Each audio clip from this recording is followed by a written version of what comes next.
ছাদের চাঙড় অনেক জায়গায় ভেঙে গিয়েছে।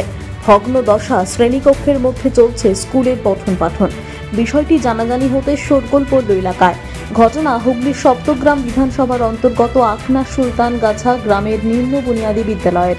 যে কোনো মুহূর্তে পড়ুয়াদের মাথায় ভেঙে পড়তে পারে ছাদের চাঙড়। বিপজ্জনক পরিস্থিতিতে ঝুঁকি নিয়ে শ্রেণীকক্ষে চলছে পড়ুয়াদের পড়াশোনা। তবে পড়ুয়াদের জন্য অন্য শ্রেণীকক্ষে পড়ানোর ব্যবস্থা করেছেন বলে জানান স্কুলের প্রধান শিক্ষক। শ্রেণীকক্ষের ভগ্ন দশা নিয়ে প্রশাসনের কাছে দরবার করেও কোনো লাভ হয়নি বলে জানিয়েছেন তিনি। এ বিষয়ে স্থানীয় গ্রাম পঞ্চায়েতের উপপ্রধান নির্মলেন্দু ঘোষ জানান, অতীতে স্কুল কর্তৃপক্ষ এই বিষয়ে তাকে অবগত করেনি। দ্রুততার সঙ্গে সমস্যা সমাধানের জন্য বিধায়কের কাছে বিষয়টি জানানোর কথা বলেন তিনি। শিফটিং করে দিয়েছি আমি, বাচ্চারা ওর মধ্যে যাচ্ছে না। যেখানে দেওয়া চালের উপরটা ধসে গেছে সেখানে বাচ্চারা থাকছে না। আমি দুটো রুমে 6টা ক্লাস করেছি। কোনোদিন করাই না, কোনোদিন না, কিন্তু আমি তুলে দেওয়ার আমি চেষ্টা করব। আমি জানি না কে বলেছে তুলতে।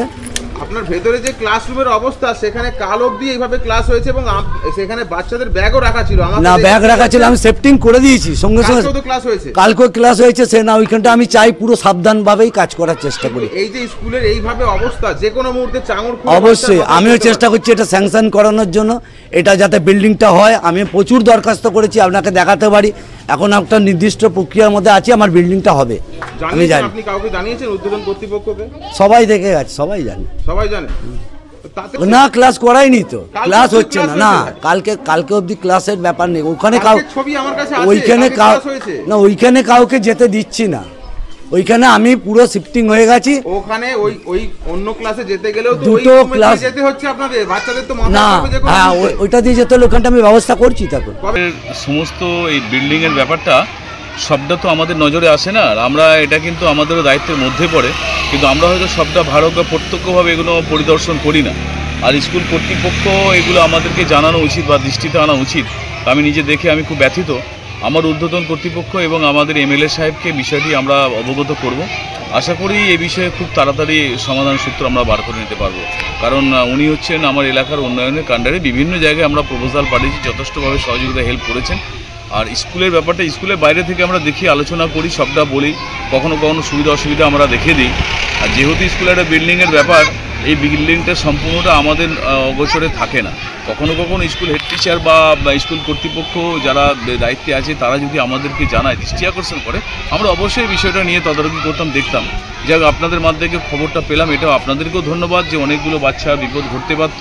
তো আমরা এটা নিয়ে তদারকি করছি। খুব শীঘ্রই এটা আমরা উচ্চতর কর্তৃপক্ষের মধ্যে দিয়ে সুব্যবস্থা করার দায়িত্ব গ্রহণ করছি। হুগলি থেকে রাজেশ দেবনাথের রিপোর্ট, টিভি নিউজ 10। সুলভে সঠিক চিকিৎসার একমাত্র প্রতিষ্ঠান বিবেকানন্দ হসপিটাল। 24 ঘন্টা emergency service, blood bank, trauma care. আপনাদের সেবায় আমরা তৎপর।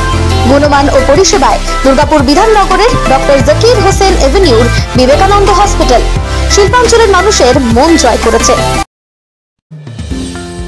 অত্যাধুনিক ডিজাইনের রুচিসম্মত গৃহসজ্জার উপকরণ মানে দুর্গাপুরের কল্পনা স্টিল এন্ড মার্বেলস ও কল্পনা ফার্নিচার। ঘর সাজানোর, চোখ ধাঁধানোর রকমারি আইটেমের মধ্যে আপনি বেছে নিন শুধু সেরার সেরাটি। এখানে আপনি পাবেন বিশ্বমানের সমস্ত ধরনের টাইলস ও furniture, RAK ceramics, Berger paints, Hindware, Nitco, Somany সহ বিভিন্ন বহুজাতিক সংস্থার তৈরি এক্সক্লুসিভ কালেকশন। পাশাপাশি আপনার জন্য কল্পনা ফার্নিচার নিয়ে এসেছে পুচিনা, কার্লন, ইউরেকা ফোকস সহ বিভিন্ন বহুজাতিক সংস্থার আধুনিক মানের আসবাব সামগ্রী। কল্পনা স্টিল এন্ড মার্বেলস ও কল্পনা ফার্নিচারের এক্সক্লুসিভ শোরুম। আমাদের ঠিকানা মুচিপাড়া মার্কেট, দুর্গাপুর 12।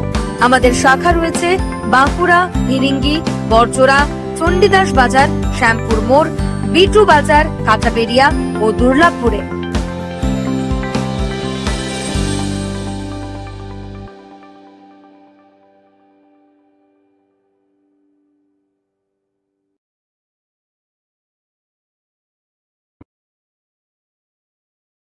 সবার আগে খবরের আপডেট পাওয়ার জন্য সাবস্ক্রাইব করুন আমাদের ইউটিউব চ্যানেল এবং ক্লিক করুন বেল নোটিফিকেশন আইকনে।